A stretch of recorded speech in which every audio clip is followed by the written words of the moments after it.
Bom, então, boa tarde. Meu nome é Maria Cláudia. Como vocês estão representando sua estatística formada pela UFES. E daqui a pouco chega a minha linha de tempo, mas eu vou adiantar que eu tenho um probleminha de desvinculação das coisas passadas. Então eu vou acumulando trabalhos. Sim, é isso. Por isso que hoje eu estou no hospital e eu também na linha acadêmica. Antes disso também, eu me identifiquei com a Patrícia sobre coisas que eu não queria fazer durante a faculdade. O que eu não vou fazer? Bom, dar aula para mim, sem chance. Hoje eu estou na UFA. E eu pensava assim, saúde, não. Acho que eu quero engenharia, acho que eu quero uma coisa mais empresa, chão de fábrica. Hoje eu estou no hospital. Então, vamos ver como é que eu cheguei até esse passo. A minha graduação foi de 2007 a 2010. E nesse meio tempo, lá no meu segundo ano de faculdade, eu achei que eu tinha condições de ser monitor. Daí fui para a monitoria de probabilidade estatística. Na época, o professor Marco Antônio, depois o professor Kleber. Ambos ainda, eu acho, professores do departamento. E daí eu concluí que realmente eu não queria ser professora. Bom, foi aí que surgiu a ideia de não ser professora. Mas tudo bem. Em 2008, eu larguei a monitoria de estatística, da probabilidade estatística, para entrar já no projeto ELSA, que eu não sei se vocês conhecem, falar sobre a saúde do adulto, muito influenciada pelo professor Álvaro, que era já estatístico e professor lá também envolvido com esse projeto. Então, em 2008 eu entrei no Álvaro e emendei a graduação e o mestrado. O mestrado eu também fiz, estava dentro do Elva. E daí dei um tempinho entre mestrado e doutorado. Agora eu estou no doutorado de novo. O que é o Elva? Antes de eu dizer o que eu fazia lá, eu resolvi trazer algumas informações sobre o projeto, principalmente se alguém quiser ser estagiário lá. Tem vagas, as pessoas estão super abrindo de estagiários, então, por favor, se quiserem. Antes disso, agora me dei conta que eu sou a primeira aqui falando em saúde. E é um campo muito grande, precisando de voluntários, de interessados. Então, se vocês quiserem, várias empresas ali atrás de saúde. Na linha de base do ELSA, que começou em 2008, 2009, acho que início de 2010, são 15.105 participantes. Vocês imaginem a quantidade de informação que pode ser gerada a partir de 15.000 pessoas respondendo os mesmos questionários. Então, assim, são 6 centros. O Rio Grande do Sul é um dos centros onde essas pessoas foram entrevistadas. São Paulo, Rio de Janeiro, Bahia, Minas, Espírito Santo. Então, em cada universidade federal tem um pouquinho de gente distribuída que faz parte tanto como pesquisador do projeto, mas como entrevistado, como participante do projeto. 15.000 pessoas. 26 questionários diferentes. Questionários sobre consumo alimentar, questionários sobre história médica, familiar, pregressa, questionários sobre hábitos de saúde, se fuma, se não fuma, questionário inteirinho sobre consumo de álcool, questionário sobre atividade física. Isso são questionários, 26, mais 2 variáveis só em questionários. Depois, 11 formulários e exames. Então, questionários, exames sobre antropometria, medidas antropométricas.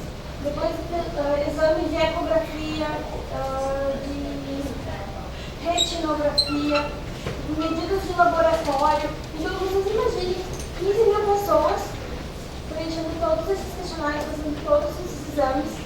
Era um paraíso e um monte de banco de dados que a gente podia mexer. O que a gente mexia, basicamente? O Rio Grande do ele, além de ser um centro de entrevistas para os participantes, ele ainda é um centro de dados do estudo inteiro. Então, toda a equipe de estatística, e sim, existe uma equipe, a gente dizia na época que a equipe de estatística do ELSA é a maior concentração de estatística por metro quadrado. Porque numa salinha quadrada, chegou uma fase que a gente tinha 8 estatísticas em cima de todas as bases de dados. Então, era muita gente para muito banco de dados mesmo. Então, a gente gerenciava todas essas bases. A gente fazia, na época, começou toda a ideia em SAS. Então, lá, desde então, veio a minha história com SAS. Na época, a gente gerava toda a conexão entre a equipe de desenvolvimento que fazia plataforma web para entrada dos questionários e o SAS, então, conexões via Postgres. Então, essas informações chegavam para nós inicialmente em versões em Excel, o banco começou a crescer e o Excel não leva mais conta, daí a gente começou a gerar em formato XML, e para mim daí gerar bancos SAS hoje, as coisas estão bem melhores, mas toda essa fase, esse amadurecimento do projeto, ainda era linha de base. Hoje eles já estão na terceira onda. O que significa isso? Eles têm os mesmos participantes dos 15.105 lá do início, claro que com algumas perdas. Todo mundo já fez novos questionários 4 anos depois do primeiro entrevista. E hoje eles já estão pensando 4 anos depois da segunda entrevista, eles estão na terceira onda. Eles estão planejando e imagina a quantidade de dados que vem de uma onda para outra, que a gente possa acompanhar a evolução. Então, nesse meio do caminho, a gente fez muitas análises estatísticas, e uma delas, nesse meio do caminho, era o meu mestrado. Eu, estatística, não entendia nada de funcionamento do corpo, e o meu mestrado foi com a associação entre saúde mental e obesidade central. Então, eu tive um orientador que é excelente, não sei se esse caso é o professor Bruce, ele é médico, e eu era a estatística que analisava os dados do ELSA. Então, toda a parte médica ele trazia, e daí eu pegava a parte estatística, e a gente tocava muito nisso. Mas, antes da gente fazer análises estatísticas de vários mestrandos e doutorandos usando a base de dados do ELSA, teve um processo de limpeza dos dados, porque a gente sabe, entrevistas, aplicação de questionário sempre vai ter um problema, que é o banco de dados sujo, como a gente chamava. A falta de informação ou informações que não faziam sentido. Então, toda a parte de controle de qualidade, a equipe de estatística também era responsável. Então, tem bastante trabalho nessa parte. Em 2010, foi aqui, não, em 2010 eu me formei. Em 2012, no meio do mestrado, eu trabalhava 20 horas pro ELSA e tinha 20 outras horas livres, teoricamente. Então, eu vi uma vaga lá no meio dizendo você venha fazer a seleção para o hospital de vento. Não vou passar, né? Mas também vou me candidatar. E muita gente do diretor, não sei o que eles viram, mas eles me chamaram. E daí eu acumulei tanto a vida ELSA quanto a vida de hospital. Então lá no Moinhos, o que é o Hospital Moinhos de Vento? Tá? Antes de eu dizer o que eu faço lá, eu me digo uma ideia básica. O hospital tem 380 leitos para internação. Então, vocês imaginem que o hospital está quase sempre cheio, tem 380 pessoas ou mais lá, internadas, todos os dias gerando informação para quem é estatístico analisar. Mais de 5 mil atendimentos por mês na emergência, muitas vezes as emergências não conseguindo atender todo mundo, tendo que fechar a porta da emergência. Essa é a realidade de lá. Mais de 2.000 cirurgias mês. Isso são 17 salas cirúrgicas Então roda muito médico, tem muita equipe por trás desses números. E aí que entra a minha parte, mais de 200 indicadores clínicos. Quando eu falo que eu trabalho no Moinhos pensando em indicadores, as pessoas falam assim, indicadores de dinheiro, de receita. Não. Nada de indicadores de RH, nada. Só indicadores médicos, indicadores clínicos essenciais. De novo, então, puxando para o meu lado numérico, total. E nesses indicadores, a gente tem várias demandas. Primeiro, os relatórios mensais, internos e externos, que o hospital precisa relatar. Então, a gente tem uma equipe, que na verdade são 3 pessoas, eu, estatística, uma enfermeira e um médico. Então, eles têm a área o conhecimento mais clínico e eu trago a parte mais numérica desses indicadores. Então, a gente junta esforços para medir indicadores. Revisão dos indicadores que envolvem cálculo de tamanho da amostra.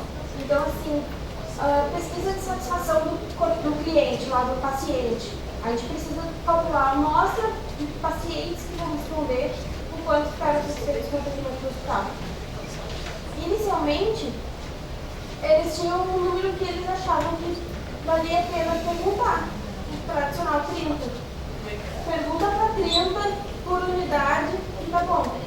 Daí a gente entrou e no Moinhos eu tô lá há 3 anos, batendo muito na tecla de que 30 não é suficiente.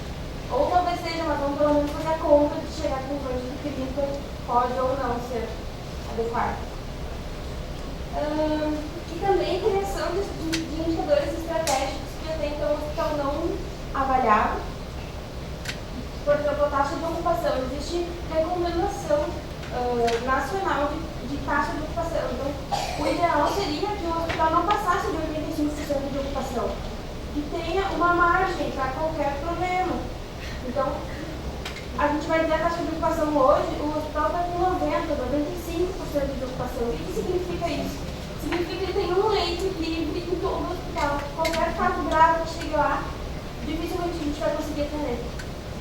Então, a gente trabalha em cima dos indicadores. Tempo de permanência. O que a gente quer? Que os indicadores, que as pessoas fiquem pouco no hospital. O mínimo de tempo possível. Não é para ficar lá dentro, é para se tratar e ir para casa. Então, o tempo de permanência que a gente tem hoje, de 5 dias de internação, de vez em quando a gente pega casos com 20, 30, 40 dias de internação. Vamos analisar esses casos em cima dos indicadores que a gente calcula lá.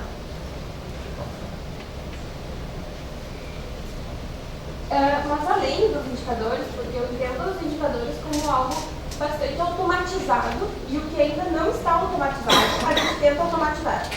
Os Moinhos, eles têm muitas bases de dados. O centro cirúrgico tem uma base de dados, a auditoria de prontuários é outro banco de dados, a radiologia é outro sistema de dados, e a gente precisa fazer com que todos os bancos se conversem para buscar informação para calcular os indicadores. Então, essa parte ainda dos indicadores, mas aqui, já falando dos projetos, esses são projetos que atualmente acontecem, que a gente lidera lá dentro. Pesquisa de satisfação do cliente, então a gente calcula anualmente o tamanho da amostra para que a gente tenha que aplicar no ano seguinte. Pesquisa de satisfação do corpo clínico, porque o Moinhos tem pouquíssimos médicos contratados. A grande maioria, o Moinhos tem mais de 3 mil médicos que fazem parte de um corpo clínico aberto. Eles podem simplesmente indicar o paciente, ele liga para lá e quer internar no paciente. Tá bem? Pode ir lá internar. Então a gente tem que tratar o corpo clínico, todos os médicos, de certa forma, como cliente também. Porque é o médico que traz o paciente para o hospital. Então precisa de satisfação do corpo clínico. Ranking de desempenho médico. Até alguns anos atrás, o Moinhos fazia só ranking médico para dar benefícios para os médicos, baseado em receita. Coisa que a gente não quer mais só baseado em dinheiro. Agora a gente quer ver em qualidade médica. A gente quer que seja um médico que não tenha reinternação. A gente quer um médico, os melhores médicos que mostrem pouca mortalidade, que tenha pouca infecção. Então, são outros indicadores que a gente já mede, que vão fazer parte, então, desse ranking de desempenho médico. E depois, aqui já entra a parte do meu doutorado, que é a parte de score. Score para medir complexidade. Não sei se vocês acompanham pelos noticiários. Porque um hospital de alta complexidade. Todos os hospitais querem ser de alta complexidade.